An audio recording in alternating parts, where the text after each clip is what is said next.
ఇక్కడ నేను క్లాస్ చెప్పేటప్పుడు కూడా మేమేం చేస్తామంటే డైలీ టెస్ట్ పెడతాం. ఈరోజు ఒక సబ్జెక్ట్ చెప్పాను, ఫండమెంటల్ రైట్స్ చెప్పాను. ఇంకొక సబ్జెక్టు ఇంకొక టాపిక్ జరిగింది.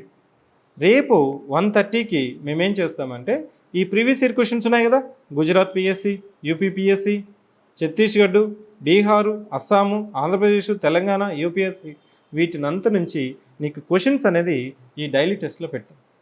ఆ డైలీ టెస్ట్లో పెట్టినప్పుడు నువ్వు చేయగలుగుతున్నావా, క్లాస్లో చెప్పింది అర్థమైందా, క్లాస్ వినాలా, క్లాస్ రన్నింగ్ నోట్స్ రాసుకోవాలా, రిఫరెన్స్ బుక్ పక్కన పెట్టుకోవాలి.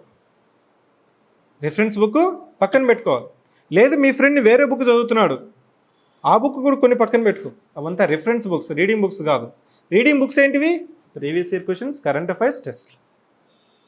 అంటే నీకు అర్థమైందంటే ఫస్ట్ రోజు నుంచే నేను సిలబస్ కంప్లీట్ అయిపోయింది, ఓరియంటేషన్ అయిపోయిందంటే నీ అర్థమైందంటే syllabus you have completed. Now I have the confidence. I'm not asking to solve the previous year questions. Go through the previous year questions, refer the previous year questions. Question ఏ విధంగా అడుగుతున్నాడు అనేది నీకు అర్థమైందంటే explanation ఉంటుంది కదా, దాని నుంచి నేర్చుకోవాలి. ఇక్కడ నేను చెప్పేది కూడా ఇప్పుడు నాకు గ్రూప్ 1 క్లాసెస్ అయినా రేపు జరగబోయే గ్రూప్ 2 క్లాసెస్కి అయినా the same method only will implement.